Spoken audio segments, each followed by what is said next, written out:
We're pretty high on that. Top 10. Keep that in a folder.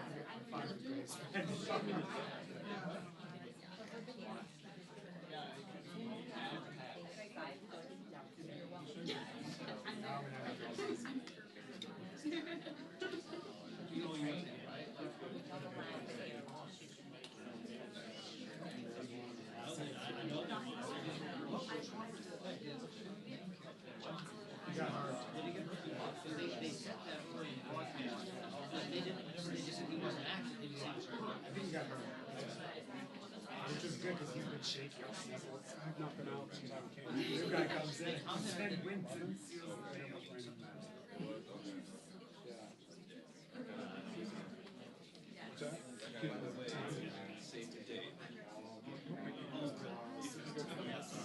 Well, especially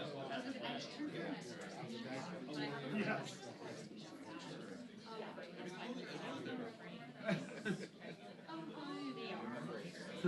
She's My good friend. right, I know.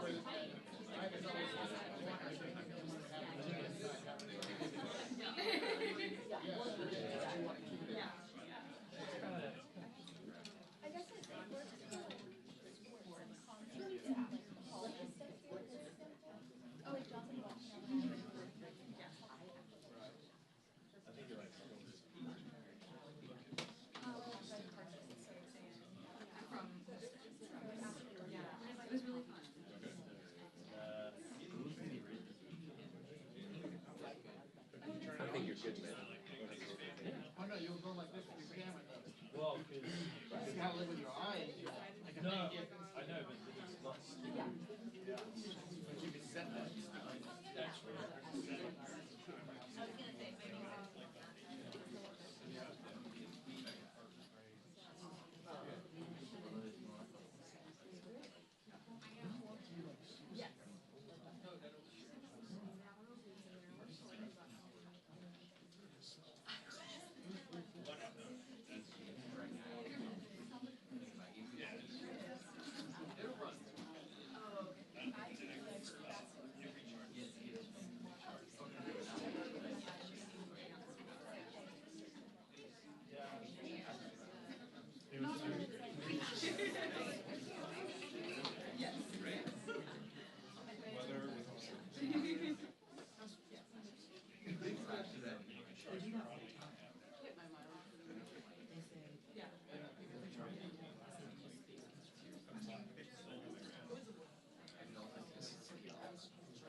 Steps outside, yes, you can.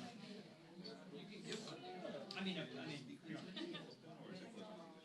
Yeah. I mean, a screen grab or something.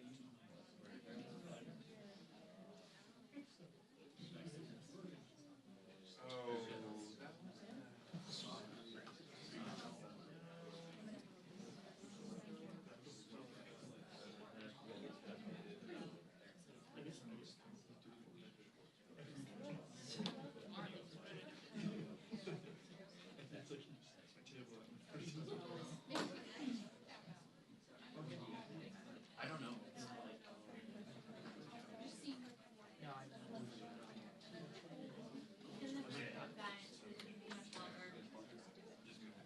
sure you can't just stop it.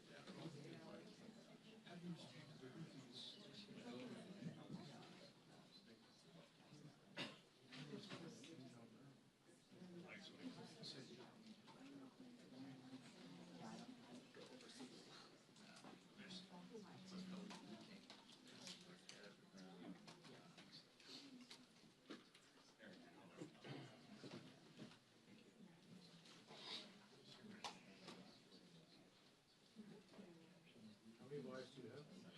Can't wait.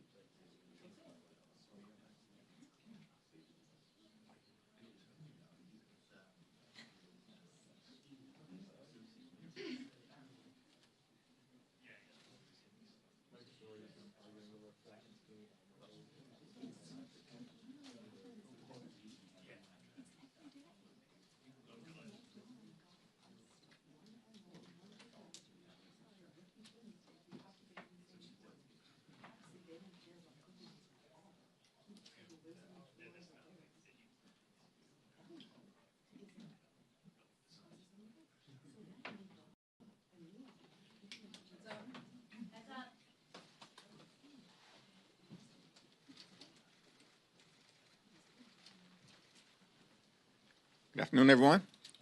This is day 14 of the Trump Republican shutdown. House Democrats and Senate Democrats remain committed to finding a bipartisan path forward to reopen the government, enact a spending agreement that actually meets the needs of the American people and addresses the Republican health care crisis. The American people know that Republicans have shut the government down because of their unwillingness to provide health care to everyday Americans, working class Americans, and middle class Americans. The Republicans have created a health care crisis that is devastating people all across the country. Working class America, rural America, urban America, small town America, the heartland of America, and black and brown communities all throughout America. That Republican healthcare crisis includes, but is not limited to, the largest cut to Medicaid in American history, hospitals, nursing homes, and community-based health centers closing all throughout the country because of what Republicans did in their one big ugly bill. The country faces a possible $536 billion cut to Medicare if Congress doesn't act by the end of this year. The Republicans continue to refuse to extend the Affordable Care Act tax credits, which is going to result in tens of millions of Americans experiencing dramatically increased premiums, copays, and deductibles. All across the country, including, most significantly, in states that Donald Trump won, and Republicans could care less.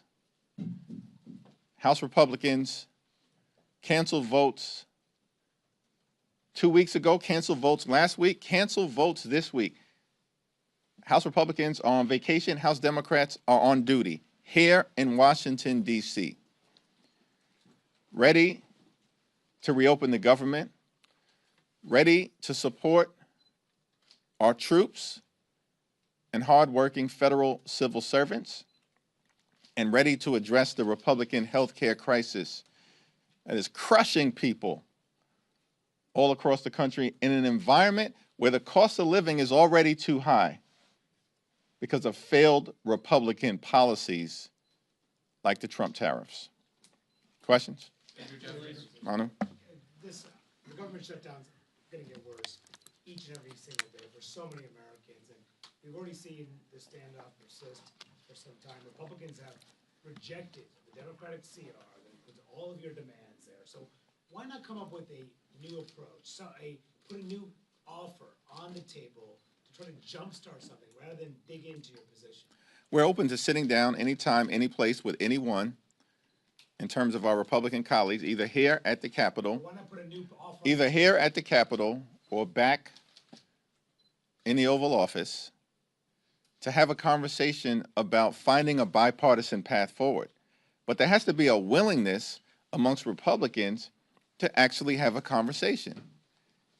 And since the White House meeting over 2 weeks ago, Republicans have gone radio silent. Donald Trump has spent more time on the golf course than talking to Democrats on Capitol Hill. Republicans have been on vacation since September 19th in the House. And in the Senate, the Republican strategy is to do the same exact thing, bring the same failed partisan Republican spending bill to the floor over and over and over again, knowing it's going to go down. Because Democrats have been very clear. We're not going to support a partisan Republican spending bill that continues to gut the health care of the American people. We are open about having a good faith discussion with our Republican colleagues to hear their ideas about reopening the government while at the same time decisively addressing the Republican health care crisis. Thank you. Thank you. Thank you. In terms of the military, it looks like OMB is finding money and appropriating it to pay the military. Do you agree with that strategy? Are you on board with that? And are you interested in ultimately one bill on the House floor to pay the military? I agree with making sure that our men and women in uniform, our active duty troops, are paid. We also need to make sure that we take care of all of our hardworking federal civil servants, which is why Republicans should be back here in Washington working with us to reopen the government, as opposed to continuing the Trump Republican shutdown. Thanks. Good afternoon, thank you.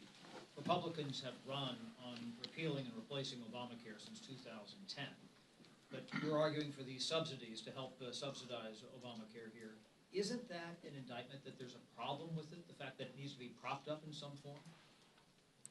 No, the overwhelming majority of the American people, including in Republican-run states, support an extension of the Affordable Care Act tax credits because they know that the Affordable Care Act has been an important part of ensuring that everyday Americans can afford to go see a doctor when they're sick, when their children are sick, and when their families are sick. And from our standpoint, it's strange that Republicans want to make this a partisan fight. This is not a partisan fight as far as Democrats are concerned. This is about the American people and ensuring that the American people can afford high-quality health care when they need it, including in red states. And by the way, the majority of states that benefit in terms of their people getting health care from the Affordable Care Act tax credits are states that Donald Trump won. West Virginia, number 1. Wyoming, number 2. Alaska, number 3. Tennessee, number 4. Mississippi, number 5. And states 6 through 10 are also states that Donald Trump won. This is not a partisan issue for Democrats. We care about making sure the American people can afford health care. Whether you're a Democrat, an independent, or a Republican, we are fighting for hard-working American taxpayers. The Republicans do have a credibility issue when it comes to health care and the Affordable Care Act. And the American people know we're standing on the side of lifting up their quality of life, and Republicans have spent the last 15 years, you are correct, trying to repeal and displace people off the Affordable Care Act. In fact, they've done it more than 70 times, which is why if we're going to resolve this issue, it can't simply be a Republican wing and a prayer. We actually need legislative action that extends the Affordable Care Act tax credits. And by the way, also addresses other aspects of the Republican healthcare crisis that is crushing the American people. Thanks. Third row, thanks. The judiciary can only continue its full paid operation through Friday. Do you have any concerns about what will happen with that, criminal and civil cases? We remain completely and totally concerned by all of the aspects of the Trump Republican shutdown, which is why we need them to abandon their failed my way or the highway approach, their take it or leave it approach, and the Republican go it alone approach. Because if Democratic votes are needed to reopen the government, which is the case, then this has to be a bipartisan discussion to find a bipartisan resolution to reopen the government and address the Republican healthcare crisis. We are very concerned with all of the implications of this Trump Republican shutdown and how the American people are being hurt. It doesn't seem to me that Republicans are concerned because they remain on vacation and have now canceled votes for the third consecutive week. That's outrageous. Democrats from all across the country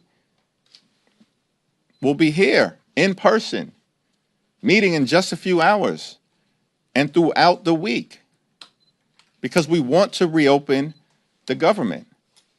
And the question has to be asked, why in the world are House Republicans still on vacation, spread out across the country and the world? It's perplexing. It's shocking. I'm flummoxed by the whole situation. It makes no sense. They're reinforcing the narrative that they could care less about the quality of life of the American people. Leader Jeffries. Thanks. Mr. Leader, want to ask you about November 1st, which is when open enrollment begins, as you know, and some rates are already being set. There's some who think that's a date by which, at this point, the leverage of the shutdown may not matter as much because the ACA subsidies will be in motion in terms of the rates. How do you feel about that idea? Well, our view has always been that we have to address the Republican healthcare crisis and the need to extend the Affordable Care Act tax credits with the fierce urgency of now, because at this moment in time, notices are going out to people all across the country indicating that their premiums, copays, and deductibles are about to skyrocket. People are about to pay thousands of dollars more per year. And for many hardworking American taxpayers, you're talking about their health insurance rates doubling, tripling, or quadrupling. In the congressional district that Speaker Johnson represents, you're talking about thousands of people in his district who are about to experience a 379% premium increase. How is that acceptable? That's happening right now. One of the reasons why we have to act right now is because of the November 1st open enrollment period. That's just the beginning of the open enrollment period. It'll last until early to mid-December. And so Republicans can try to run away from this problem that they've created by continuing to break our healthcare system, but they will not be able to hide.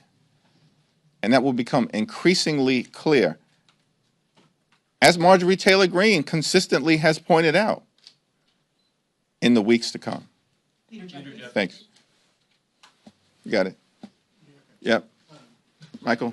You mentioned several times that you believe Republicans have a House majority due to the North Carolina gerrymander.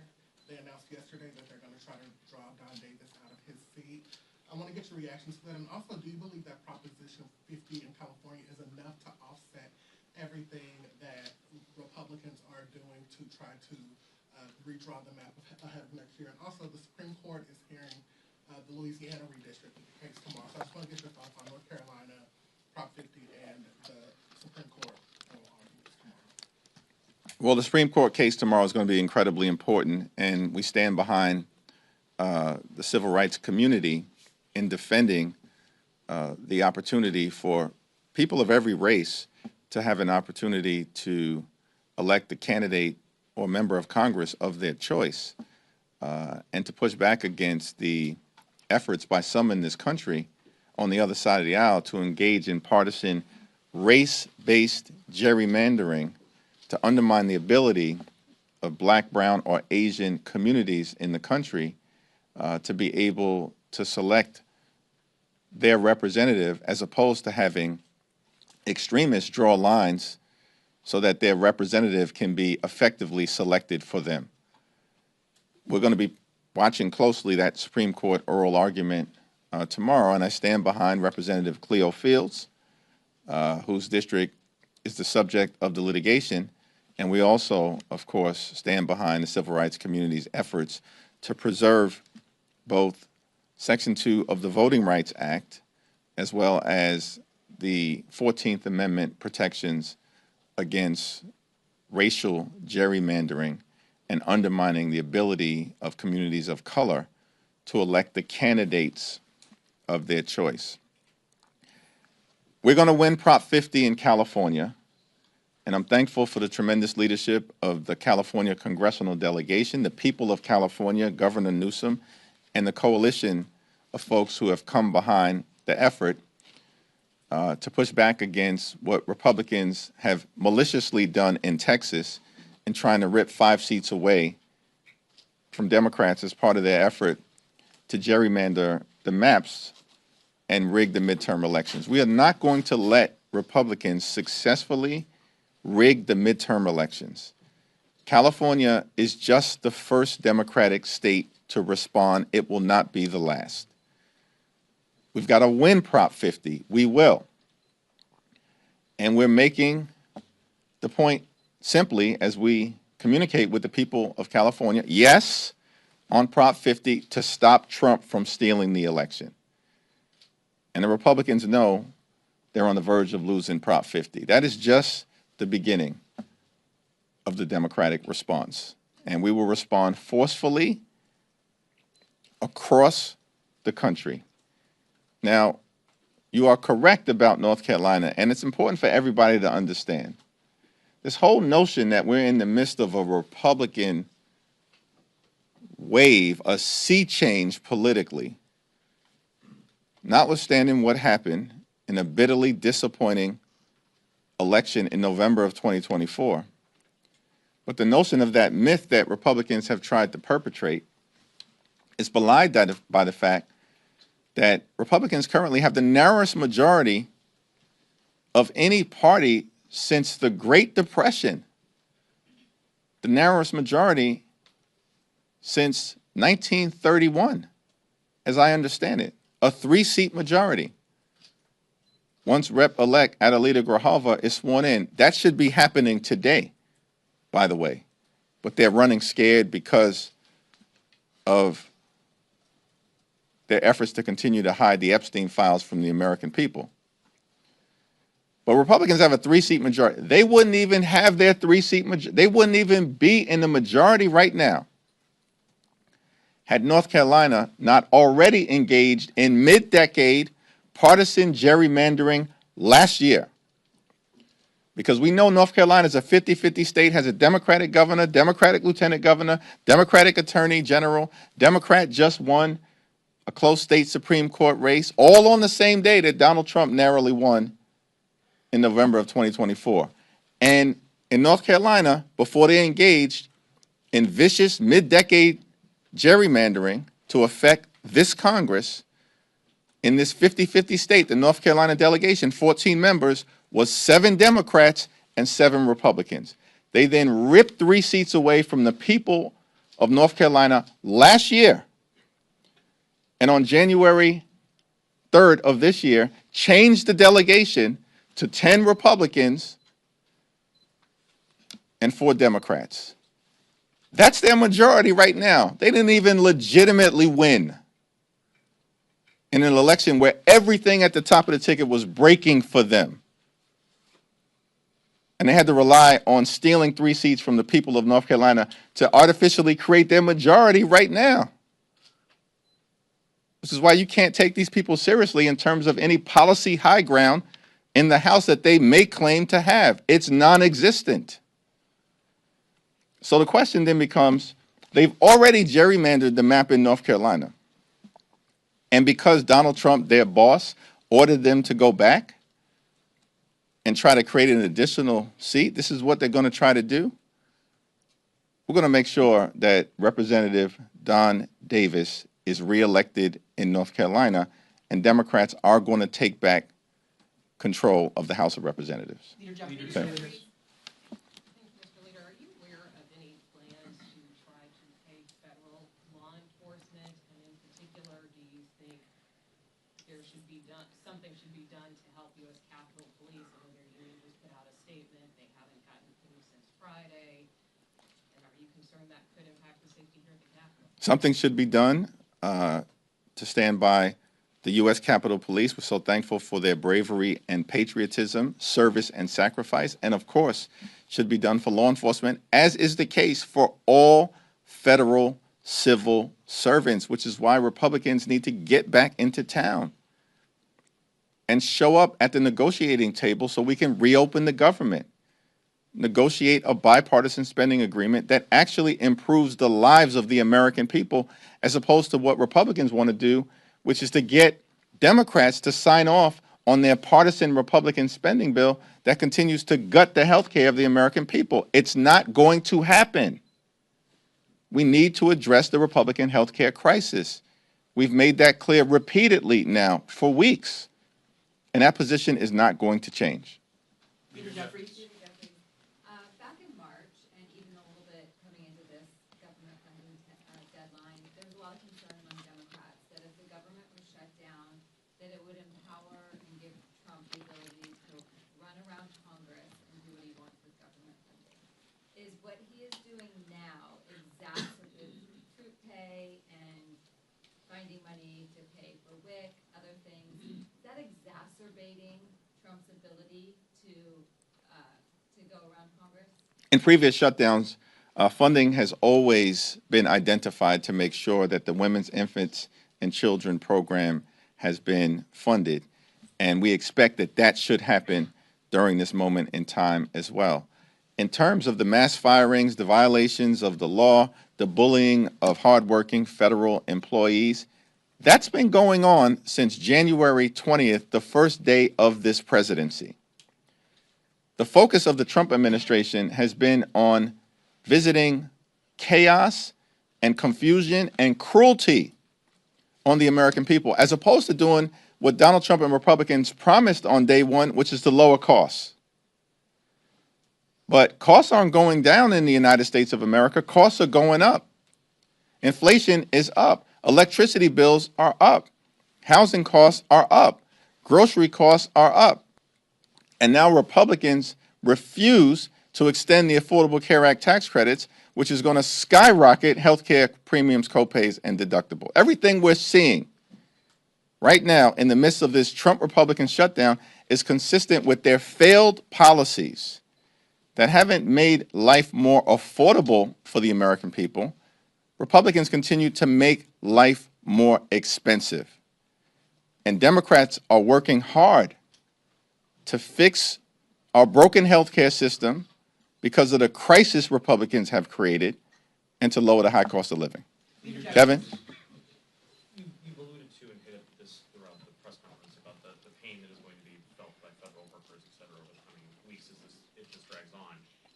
Which pain is your navigating the path forward here is greater in your view? Is it the pain is going to be felt by federal workers and people that depend on the federal government for services? Or is it the prospect of skyrocketing insurance premiums? And is there a point where the shutdown pain becomes too great that it's not tolerable anymore for Democrats to hold this position?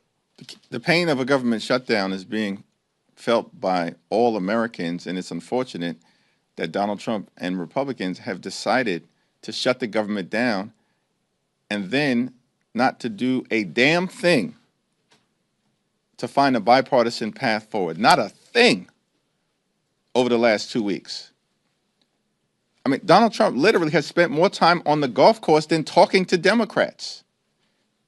He spent more time creating deepfake videos than talking to Democrats. House Republicans have chosen to cancel votes now for 3 consecutive weeks. This is their behavior. These are facts. No one disputes these things. And as Democrats, Leader Schumer and Senate Democrats who courageously continue to hold the line, partnering with House Democrats, have made clear we will sit down with anyone, anytime, any place to reopen the government and find a bipartisan path forward. But at the same time, we have to address the healthcare crisis that is breaking hardworking American taxpayers throughout the country. And the American people know it. This is not a manufactured healthcare crisis. It's real. And it's been visited upon the American people by Donald Trump and the Republican Party. Leader Jeffries. Thank you. The President and the White House have confirmed now 4,000 firings across the federal government. As Kevin noted, that's something that Democrats previously said they were concerned about. If there was a government shutdown, the President would go through with this. Is there a way that Democrat strategy here has opened the door for the President to go about these firings? Donald Trump and his administration have been engaging in mass firings since day one of his presidency. For the Republicans, cruelty is the point. And the fact that they are celebrating, meaning the extremists, the extreme MAGA Republicans, the fact that they're celebrating firing hardworking federal employees doesn't strengthen their position with the American people. It weakens it because the American people don't accept that kind of cruel and callous behavior and know that any responsible group of people would actually be standing up to support our hardworking federal employees and trying to actually find a bipartisan path forward to reopening the government, which is what Republicans refuse to do. In the face of a growing healthcare crisis, open enrollment on November 1st, premiums, copays, and deductibles about to skyrocket, and the fact that Republicans have already enacted the largest cut to Medicaid in American history as part of their one big ugly bill so they could reward their billionaire donors with permanent tax breaks. Well, at the same period of time, refuse to consider a multi-year extension of the Affordable Care Act or a permanent extension of the Affordable Care Act tax credits. Democrats are fighting for everyday Americans. Cancel the cuts, lower the costs, save health care. Thank you, everyone. Thank you. Yankees collapsed. They're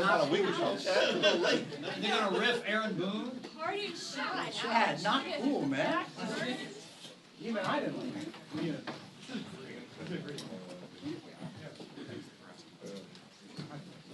Thanks. I'll talk to John.